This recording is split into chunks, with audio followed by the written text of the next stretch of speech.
Hello friends, ನೀವು ನೋಡ್ತಾ ಇದ್ದೀರಾ ಈಸಿ ಲೈಫ್ ವಿತ್ ಸೌಮ್ಯ ಕನ್ನಡ. ಇವತ್ತು ನಾವು ತುಂಬಾ ರುಚಿಯಾಗಿ ಮಟನ್ ಫ್ರೈ ಮಾಡ್ತೀವಿ. ಇದು ಸ್ವಲ್ಪ ಡಿಫ್ರೆಂಟ್ ಆಗಿರುತ್ತೆ ಹಾಗೂ ಇದನ್ನು ಮಾಡೋಕ್ಕೆ ಹೆಚ್ಚಿನ ಸಮಯ ಕೂಡ ಬೇಕಾಗಲ್ಲ. ಇದು ಅನ್ನದ ಜೊತೆ, ಪೂರಿ ಜೊತೆ, ಚಪಾತಿ ಜೊತೆಗೆಲ್ಲ ತುಂಬಾ ಚೆನ್ನಾಗಿರುತ್ತೆ. ಹಾಗಾದರೆ ಬನ್ನಿ ವಿಡಿಯೋ ಸ್ಟಾರ್ಟ್ ಮಾಡೋಣ. ಮೊದಲಿಗೆ ಗ್ಯಾಸ್ ಮೇಲೆ ಒಂದು ಕುಕ್ಕರ್ ಇಟ್ಟಿದ್ದೀನಿ. ಈಗ ಇದಕ್ಕೆ ಒಂದು ಅರ್ಧ kg ಅಷ್ಟು ಮಟನ್ ಹಾಕೋತಾ ಇದ್ದೀನಿ. ಮಟನ್ನ ಚೆನ್ನಾಗಿ ವಾಶ್ ಮಾಡ್ಕೊಂಡಿದ್ದೀನಿ. ಇವಾಗ ಈ ಮಟನ್ಗೆ 1/4 ಚಮಚದಷ್ಟು ಅರಿಶಿಣದ ಪುಡಿ ಜೊತೆಗೆ ರುಚಿಗೆ ತಕ್ಕಷ್ಟು ಉಪ್ಪು ಹಾಕೋತಾ ಇದ್ದೀನಿ. ಇವಾಗ ಸ್ವಲ್ಪ ಹಾಕೊಂಡಿದ್ದೀನಿ, ಬೇಕು ಅಂದರೆ ಆಮೇಲೆ ನೋಡ್ಕೊಂಡು ಹಾಕೊಂಡ್ರೆ ಆಯಿತು. ಇವಾಗ ಹೈ ಫ್ಲೇಮಲ್ಲಿ ಒಂದು 5-6 ನಿಮಿಷ ಚೆನ್ನಾಗಿ ಇದನ್ನು ಹುರಿಬೇಕು. ಇದನ್ನು ಫ್ರೈ ಮಾಡ್ತಾ ಮಾಡ್ತಾ ನೋಡಿ ನೀರೆಲ್ಲ ಬಿಟ್ಕೊಳ್ಳುತ್ತೆ ಮತ್ತು ಮಟನ್ ಕಲರ್ ಎಲ್ಲ ಚೇಂಜ್ ಆಗುತ್ತೆ. ಅಲ್ಲಿವರೆಗೂ ಇದನ್ನು ಫ್ರೈ ಮಾಡ್ಕೋಬೇಕು. ಇವಾಗ ಒಂದು 5-6 ನಿಮಿಷ ಚೆನ್ನಾಗಿ ಫ್ರೈ ಮಾಡ್ಕೊಂಡಿದ್ದೀನಿ ಮತ್ತು ಸ್ವಲ್ಪ ನೀರು ಬಿಟ್ಕೊಂಡಿದ್ದೆ. ಇದ್ರ ಮೇಲೆ ಮತ್ತೆ ಒಂದು 3/4 ಕಪ್ ಅಷ್ಟು ನೀರು ಹಾಕೊಂಡಿದ್ದೀನಿ. ಜಾಸ್ತಿ ನೀರು ಹಾಕೋದು ಬೇಡ. ಒಂದು ಸಲ ಮಿಕ್ಸ್ ಮಾಡಿಕೊಂಡು ಇವಾಗ ಕುಕ್ಕರ್ ಮುಚ್ಚಿಬಿಟ್ಟು 5-6 ವಿಷಲ್ ಹಾಕ್ಸ್ಕೋಬೇಕು, ಅಥವಾ ಮಟನ್ ಫುಲ್ ಬೇಯೋವರೆಗೂ ಬೇಯಿಸ್ಕೋಬೇಕು. ಒಂದೊಂದು ಮಟನ್ ಒಂಥರ ಜಾಸ್ತಿ ವಿಷಲ್ ಬೇಕಾಗುತ್ತೆ, ಒಂದೊಂದಕ್ಕೆ ಕಮ್ಮಿ ವಿಷಲ್ಸ್ ಬೇಕಾಗುತ್ತೆ. ಇವಾಗ ನಾನು 5 ವಿಷಲ್ ಹಾಕ್ಸ್ಕೊಂಡಿದ್ದೀನಿ. 5 ವಿಷಲಲ್ಲೇ ಚೆನ್ನಾಗಿ ಬೆಂದೋಗಿದೆ.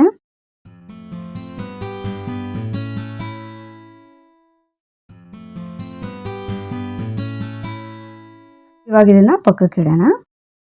ಈಗ ಗ್ಯಾಸ್ ಮೇಲೆ ಒಂದು ಬಾಣಲೆ ಇಟ್ಟಿದ್ದೀನಿ. ಈಗ ಒಂದು ಘಮ ಘಮ ಅನ್ನುವ ಮಸಾಲ ಪುಡಿ ರೆಡಿ ಮಾಡ್ಕೊಳ್ಳೋಣ. ನಾನಿಲ್ಲಿ 3 ಗುಂಟೂರು ಮೆಣಸಿನ್ಕಾಯಿ, 4 ಬ್ಯಾಡಗಿ ಮೆಣಸಿನ್ಕಾಯಿ, 1 ಟೇಬಲ್ ಸ್ಪೂನ್ ಅಷ್ಟು ಧನಿಯಾ ಕಾಳು, 1 ಟೀ ಸ್ಪೂನ್ ಜೀರಿಗೆ, ಕಾಳು ಮೆಣಸು ಅರ್ಧ ಟೀ ಸ್ಪೂನು, ಸೋಂಪು ಕಾಳು ಅರ್ಧ ಟೀ ಸ್ಪೂನು, 1 ಏಲಕ್ಕಿ, 1 ಅನಾನಸ್ ಹೂವು ಚಿಕ್ಕದು ಒಂದು ಹಾಕೊಂಡಿದ್ದೀನಿ, ಮತ್ತು ಕಲ್ಲು ಹೂವು ಸ್ವಲ್ಪ, ಚೂರು ಚಕ್ಕೆ ಮತ್ತು ಲವಂಗ ಒಂದು 3-4 ಹಾಕೋತಾ ಇದ್ದೀನಿ. ಈಗ ಇದನ್ನೆಲ್ಲ ಲೋ ಫ್ಲೇಮಲ್ಲಿ ಚೆನ್ನಾಗಿ ಹುರ್ಕೋಬೇಕು. ಹುರಿತಾ ಒಳ್ಳೆ ಘಮ ಬರೋಕ್ಕೆ ಸ್ಟಾರ್ಟ್ ಆಗಿಬಿಡುತ್ತೆ. ಇವಾಗ ನೋಡಿ ಇದು ಚೆನ್ನಾಗಿ ರೋಸ್ಟ್ ಆಗಿದೆ. ಇವಾಗ ಇದಕ್ಕೆ 2 ಟೇಬಲ್ ಸ್ಪೂನ್ ಅಷ್ಟು ಒಣ ಕೊಬ್ಬರಿ ಹಾಕೋತಾ ಇದ್ದೀನಿ. ಒಣ ಕೊಬ್ಬರಿ ಇದ್ದರೆ ಅದು ಹಾಕೊಳ್ಳಿ, ಇಲ್ಲ ಅಂದರೆ ಫ್ರೆಶ್ ಆಗಿರೋ ಕಾಯಿ ತುರಿ ಕೂಡ ಹಾಕೋಬೋದು. ಈಗ ಇದನ್ನು ಒಂದ್ಸಲ ಮಿಕ್ಸ್ ಮಾಡ್ಕೊಳ್ಳೋಣ. ಇವಾಗ ಜಾಸ್ತಿ ಉರಿಯೋದೇನು ಬೇಡ. ಇವಾಗ ಗ್ಯಾಸ್ ಆಫ್ ಮಾಡಿಕೊಂಡು ಈ ಮಸಾಲೆನ ಫುಲ್ಲು ತಣ್ಣಗೆ ಮಾಡಿಕೊಂಡು ನುಣ್ಣಗೆ ಪುಡಿ ಮಾಡ್ಕೋಬೇಕು. ನೀರು ಹಾಕ್ದೇ ಪುಡಿ ಮಾಡ್ಕೋಬೇಕು.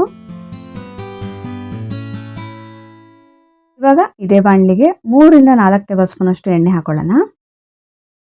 ಎಣ್ಣೆ ಬಿಸಿ ಆದಮೇಲೆ ಇದಕ್ಕೆ ಈರುಳ್ಳಿ ಹಾಕೊಂಡು ಫ್ರೈ ಮಾಡ್ಕೋಬೇಕು. ನಾನಿಲ್ಲಿ 3 ದೊಡ್ಡ ಸೈಜ್ ಈರುಳ್ಳಿನ ಈ ಥರ ಸಣ್ಣ ಕಟ್ ಮಾಡ್ಕೊಂಡು ಹಾಕೋತಾ ಇದ್ದೀನಿ. ಇವಾಗ ಈರುಳ್ಳಿನ ಸ್ವಲ್ಪ ಹುರ್ಕೊಳ್ಳೋಣ.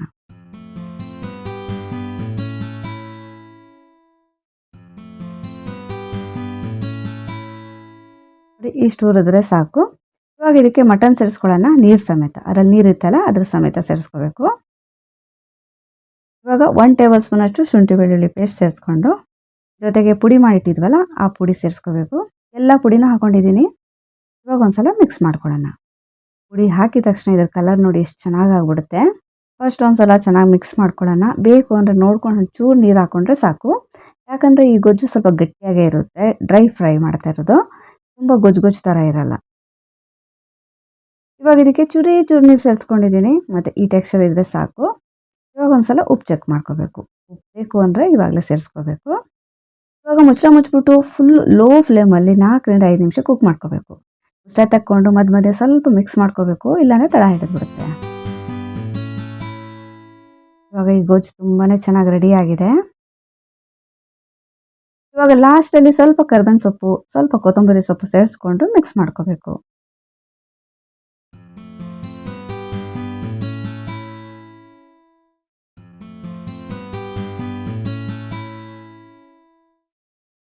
ಇವಾಗ ತುಂಬಾ ರುಚಿಯಾಗಿ ಖಾರವಾಗಿ ಮಟನ್ ಫ್ರೈ ರೆಡಿಯಾಗಿದೆ.